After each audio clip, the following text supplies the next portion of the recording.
ആലപ്പുഴയിൽ പ്രസവം നിർത്താനുള്ള ലാപ്രോസ്കോപ്പിക് ശസ്ത്രക്രിയയ്ക്ക് വിധേയയായ യുവതി മരിച്ചതിൽ ചികിത്സാപ്പിഴവ് ആരോപിച്ച് ബന്ധുക്കൾ. പഴയവീട് സ്വദേശി ശരത്തിന്റെ ഭാര്യ ആശയുടെ മരണത്തിലാണ് ആലപ്പുഴയിലെ വനിതാ ശിശു ആശുപത്രിക്കെതിരെ പരാതി. ബന്ധുക്കളുടെ പരാതിയിൽ ലീഗൽ സർവീസസ് അതോറിറ്റി സ്വമേധയാ കേസെടുത്തു.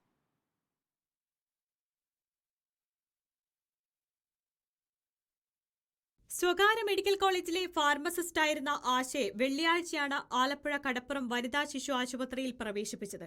രാവിലെ തന്നെ ശസ്ത്രക്രിയ ആരംഭിച്ചെങ്കിലും ആശയ്ക്ക് അസ്വസ്ഥതകൾ ഉണ്ടായതോടെ ആശുപത്രിയിലെ തന്നെ ഡോക്ടർമാരുടെ സംഘം ചികിത്സ നൽകി.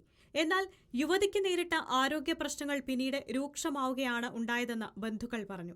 ബന്ധുക്കൾ പ്രതിഷേധിച്ചതോടെ ആശയെ ആശുപത്രി അധികൃതർ മുൻകൈയെടുത്ത് വണ്ടാനം മെഡിക്കൽ കോളേജ് ആശുപത്രിയിലേക്ക് മാറ്റി.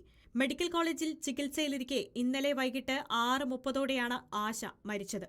വനിതാ ശിശു ആശുപത്രി അധികൃതരുടെ വീഴ്ചയാണ് മരണത്തിന് കാരണമെന്നാരോപിച്ച ബന്ധുക്കൾ സംഭവത്തിൽ അന്വേഷണം ആവശ്യപ്പെട്ട് പോലീസിൽ പരാതി നൽകാൻ ഒരുങ്ങുകയാണ്.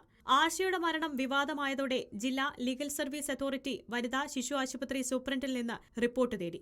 അതേസമയം പോസ്റ്റ്മോർട്ടത്തിന് ശേഷം മാത്രമേ മരണകാരണത്തിൽ വ്യക്തത വരുത്താൻ ആവുകയുള്ളൂവെന്നാണ് മെഡിക്കൽ കോളേജ് ആശുപത്രി സൂപ്രണ്ട് നൽകുന്ന വിശദീകരണം. റിപ്പോർട്ടർ, ആലപ്പുഴ.